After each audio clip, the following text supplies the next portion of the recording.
Le stress est souvent confondu, hélas, avec ses complications, anxiété, dépression, burn-out, phobie.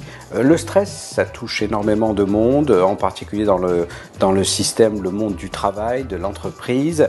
Ce sont avant tout des signes physiques. Il faut savoir que si on se sent stressé tout simplement, le risque cardiovasculaire est augmenté par 2, ce qui est énorme. 50 à 60% des journées de travail perdues en Europe sont en relation avec le stress.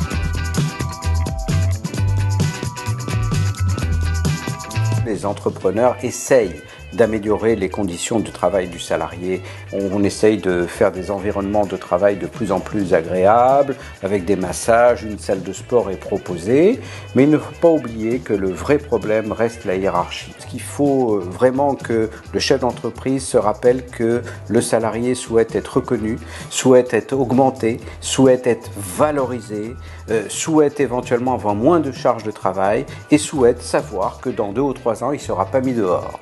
Donc il faut que les employeurs chouchoutent leurs employés et j'aime beaucoup cette phrase de Branson, le patron de Virgin, qui dit « Soignez vos salariés et ils soigneront votre business ».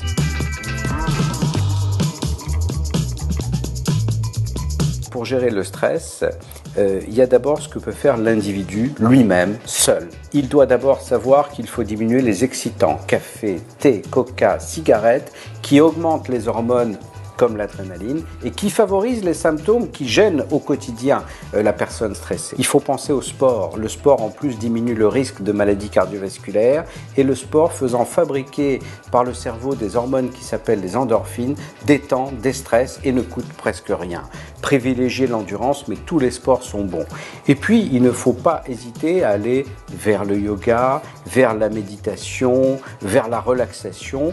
Et si vous n'y arrivez pas, ou c'est insuffisant, que vous êtes encore gêné, il faut consulter. Il m'arrive d'employer aussi bien sûr des médicaments et quand c'est possible, et l'examen que je réalise me permet de le savoir, je prescris souvent des bêta-bloqueurs qui sont des médicaments du cœur qui vont simplement diminuer l'adrénaline et calmer beaucoup plus efficacement que des produits comme les psychotropes qui ne font finalement qu'endormir le stressé et endormir son stress.